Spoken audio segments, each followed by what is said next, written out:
sur Pestophone. Je suis Clément et c'est moi qui présente l'émission aujourd'hui. Je suis accompagné de C, c'est ça? Tout à fait, bonjour à tous. Voilà. Et aujourd'hui, c'est une petite émission en mangeant, donc ça va être des bruits de bouche et ASMR Pokéball. c'est ça, c'est mon Pokéball. Bon, du coup, alors les sujets. Donc, oui, je me À suis rendu l'improviste. compte Mhm. que on choisissait jamais tes sujets, Clément. Oui, pourquoi? Bah, exactement. Trop compliqué. Voilà. Je pense que tes sujets sont tous intéressants, mais qui demandent beaucoup plus de préparation que ce qu'on prépare d'habitude, où on a des sujets qui sont quand même des sujets sérieux, mais on a moins de préparation à faire. Je pense par exemple, toi, au consentement, où c'est venu tout naturellement. Oui, Et parce on a que eu tout le monde beaucoup est de choses. concerné aussi. Donc, Exactement. Après, la santé au travail, tout le monde est concerné aussi, et c'est un des sujets que tu proposais d'aborder. Ouais, bah oui, parce que bah, sans y être. Enfin, j'y étais aussi impliqué. Enfin, il y a beaucoup de trucs dans ma boîte qui se font là-dessus, autour de ça, donc c'est pour ça peut-être aussi. Mais je pense que c'est important. Et, et comment dire, ça devrait être le sujet un peu tous les jours, quoi. Tu vois, prendre soin de ses. Moi, j'ai vu bon nombre d'entreprises où j'ai été ne prenait pas soin de ses employés, etc. Et même entre employés, ils se prenaient pas soin d'eux. Donc c'est dommage, quoi. Parce qu'une entreprise, donc, est obligée de... De toute façon, c'est légal. Hein. Bah, je crois, hein. Donc, tu dois apporter des solutions aux problèmes des employés quand c'est le travail qui crée ce problème-là, quoi. Donc, pour moi, de base, moi, je fais un travail un peu stressant quand il y a beaucoup de travail. Et donc, je sais que ma santé mentale en pâtit, quoi. Quand l'environnement est stressant, quand machin, et je sais que je suis sensible là-dessus. On n'a pas les mêmes réactions, toi et moi, au stress, mais en tout cas, c'est bien de voir que les gens posent des questions. Moi, ça va, machin, enfin, c'est juste, ça peut être juste ça, la santé au travail, c'est juste demander comment ça va, quoi. Ça, c'est quelque chose que tu as dans ta boîte actuelle, de la considération et... Ouais, c'est étonnant, mais ouais. Malgré tous les défauts qu'ils ont, ils ont ça, quoi. Et Mais- pourtant, c'est pas une boîte genre en mode hyper woke, mon cul sur la commode, hein. C'est genre juste une boîte de consultants. Mais du coup, c'est l'humain qui fait plus que la boîte. Est-ce que c'est parce que ton manager est sympa? Ou est-ce que c'est parce que ta boîte a une politique volontariste là-dessus? Bon, on se considère en tant qu'humain déjà, plutôt qu'en tant que numéro de, enfin, un chiffre parmi tant d'autres, quoi. J'ai l'impression. On connaît les compétences, tu vois, on se respecte, quoi. Enfin, et j'ai l'impression que ça vient avec. Du respect, on passe à la considération, et du considération, on passe à l'amitié, à l'inamitié aussi d'ailleurs, ça peut, hein. Mais Moi, j'avais envie de dire, c'est pareil dans toutes les relations humaines. Hein. Là, il se trouve que c'est au travail, et heureusement, parce qu'on y passe X heures par jour. Mais au final... ça veut dire qu'il faut humaniser le travail pour moi. Tous les bureaux blancs, machin, truc bidule, où il n'y a rien, où tu croises une fois de temps en temps tes collègues parce que justement on fait du failing desk, mon cul. Bah, pour moi, c'est contre la santé mentale des gens. Parce que ça les éloigne les uns des autres. Mais est-ce qu'ils ont envie d'être proches de leurs collègues? Il y en a, oui, il y en a, non. Et je peux comprendre qu'on n'ait pas envie. Mais dans ce cas-là, c'est un caractère, tu vois. Donc est-ce qu'il faut pas juste trouver l'entreprise qui te convient par rapport à ton caractère? Bah oui, sauf que si c'est une entreprise qui fait des clowns et que toi t'es ingé, bah ça marche pas. Tu vois, enfin, je pense que, enfin, il y a ton métier, il y a ton environnement, et je pense que l'environnement peut s'adapter. Il doit pas forcément, mais ils peuvent s'adapter. Et pour moi, c'est important qu'ils le fassent. Enfin, là, je sais pas, est-ce qu'un de tes collègues, toi, t'as déjà demandé est-ce que ça allait quand ça allait pas? Dans certaines boîtes, ouais. Ouais, et ça t'a fait du bien? Après, moi, je sépare beaucoup le privé du pro. Ouais, mais c'est pas ça, c'est toi, ça. Mais l'influence de l'un sur l'autre, enfin, ton pro influence ton privé, ton privé influence ton pro. Donc, oui. Mais final, j'ai pas trop envie de parler de mes trucs perso au travail, sauf avec mes collègues qui sont devenus des amis. Ouais, ok. Mais pas avec, Ok. pas avec mon chef. Enfin, tu vois. Bah moi, mon chef, je peux lui dire que ça va pas, et même si on n'est pas amis, il le comprend, quoi. Donc c'est bien. Donc, par exemple, ça, je trouve que c'est un avantage. Par rapport à plein d'autres boîtes. Ayant vécu l'enfer. Bah, c'est vrai que ta boîte d'avant, c'était de la bonne merde. En termes de management, en fait. Pas humain, c'est bien de faire des burn-out, c'est bien d'harceler les salariés. Violence verbale et physique, parfait, quoi. L'enfer. Et pourquoi il n'y a personne qui a porté plainte Parce que c'était juste à chaque fois à la limite. Les gens qui savent jouer avec les limites. Bah ouais. En fait, ils sont pas bêtes, les gens. Ceux qui veulent faire du mal, quand ils sont malins, c'est pire. Parce que ils connaissent les lois, ils connaissent les machins. Un bête et méchant, c'est facile de l'avoir, quoi. Il te frappe en public et c'est fini. Un mec qui est sournois va te harceler discrètement quand il n'y a personne, ou tu vois, quoi. Et la santé mentale, pour moi, la santé mentale au travail, c'est juste faire attention des changements de comportement de tes collègues. C'est pas plus compliqué que ça. Hein. T'es pas psychologue, toi. Moi non plus, d'ailleurs. Tu vois, on n'a pas de formation là-dedans. Mais par contre, quand tu vois un mec qui rigolait il y a 2 jours et maintenant qui est totalement en PLS dans son bureau, machin, tu te dis, bah, il y a un problème. C'est juste ça, hein. Il n'y a pas plus. Je vois, intéressant. Bah, c'est pour ça. Je sais pas si c'est intéressant, c'est comme ça que je l'imagine. Toi, tu l'imagines comment?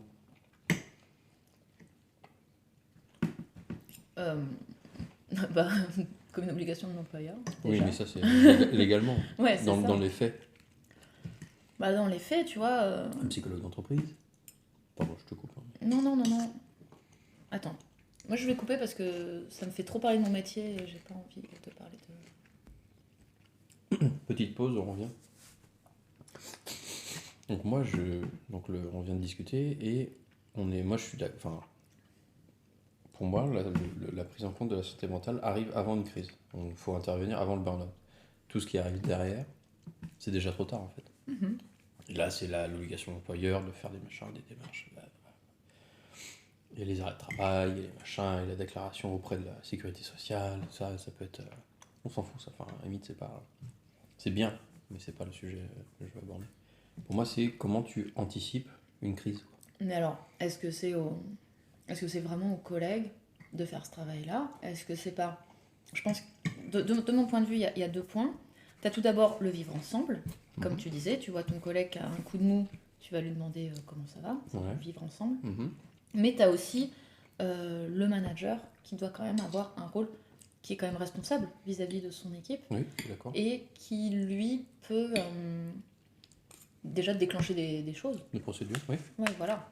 Mais il faut qu'il soit prévenu, parce que le manager, imagine, il est tout le temps en voyage et jamais il voit ses équipes, ou rarement, ou il est débordé.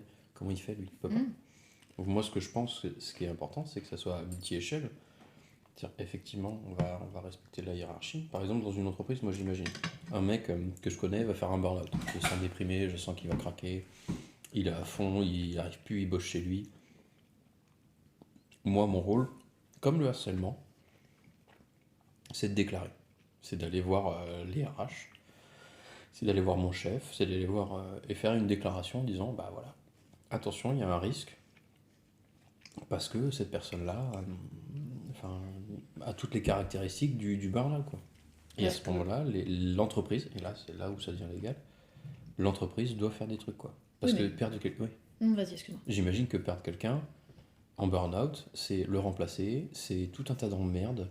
Ça coûte cher, c'est sûr. Non, ça coûte cher en plus, c'est ça. Puis en réputation, c'est... Exactement, c'est la merde. Donc en fait, c'est que bénéfique en fait de faire ça.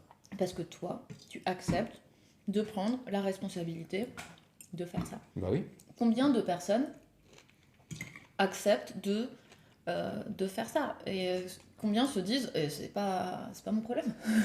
Je sais que t'aimes pas quand je dis ça, mais combien de personnes se disent machin. Bah oui, c'est ça. Et toi, tu t'es quelqu'un de bien. Non. Tu te sens responsable un peu de ça. Bah en fait, Mais même quelqu'un que j'aime pas, si je le vois craquer, faut signaler, quoi. Non, mais parce que il y a plein de gens qui le signaleraient pas. Non, mais après, tout le monde ne peut pas faire ça.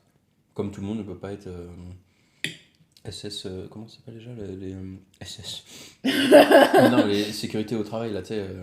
SST Secouristes du travail. Ouais, secouristes du travail. Tout le monde, parce que tout le monde ne peut pas voir la vue du sang, ou tu vois, il y a tout un tas de trucs à la con. Tout le monde ne peut pas être secouriste, par exemple, en santé mentale, parce que ça existe, formation. Mais ceux qui le sont... déjà, ils sont volontaires pour le faire. Oui, de toute façon, ça doit être un truc volontaire, ça peut pas être obligatoire. Ça ne marche jamais, tu le sais très bien, on a bien vu... tout ce qui est truc obligatoire, en général, ça passe pas, parce que les gens disent, ouais, de la merde, tout machin. Un truc en plus. Donc faut être volontaire. Et en plus, faut avoir un cadre légal, un cadre de limite, ce que tu peux faire, ce que tu peux dire, ce que tu peux entendre. Voilà. Mais je pense que c'est important. C'est de la prévention c'est de la prévention du risque au travail. Hein. Donc ça peut être que bénéfique pour l'entreprise en plus.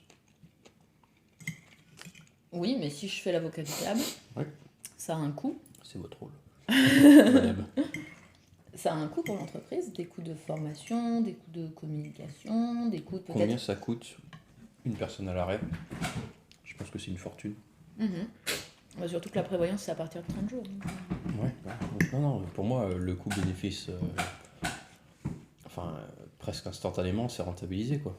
Un mec à l'arrêt pendant 2 ans, 3 ans, alors que tu dois la garder dans les effectifs, c'est une fortune, c'est... Au bout d'un moment, tu le payes plus.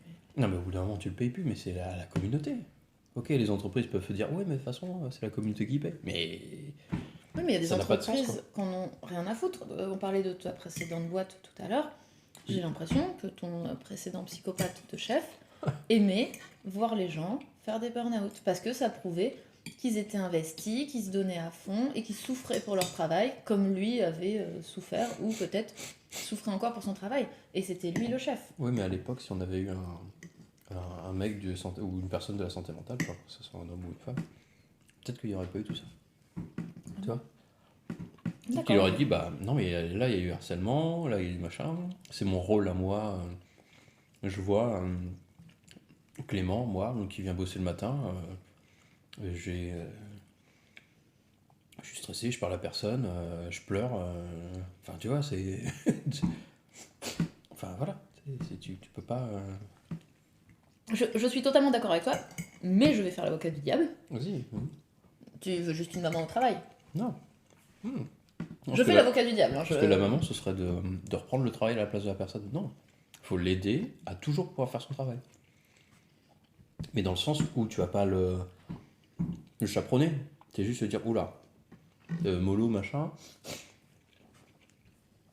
fais une pause là parce que t'es en train de casser, ou attention, si ça continue comme ça, ça va faire des dégâts.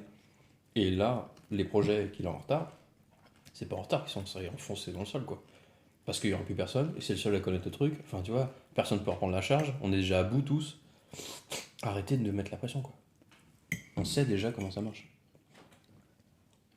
Donc voilà, donc l'avocat du diable, oui, c'est bien, mais je pense que faire l'avocat de la défense, là, pour moi, c'est easy, quoi. Parce que je connais les avantages, en tout cas dans ce domaine-là, du consultanat, quoi. Okay. Voilà.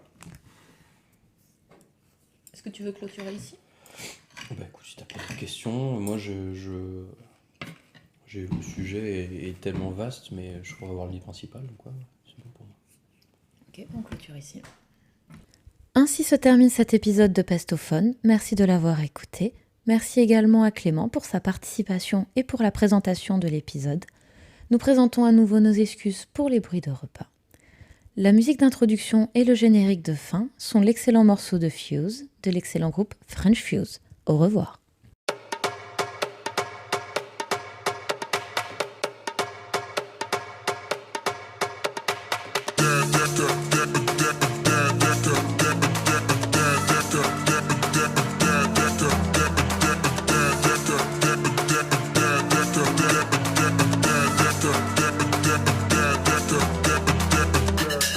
Yeah.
Mip mip. Mip mip. Mip mip. Mip mip. Mip mip. Mip mip. Mip mip. Mip mip. Mip mip. Mip mip. Mip. Mip mip. Mip mip.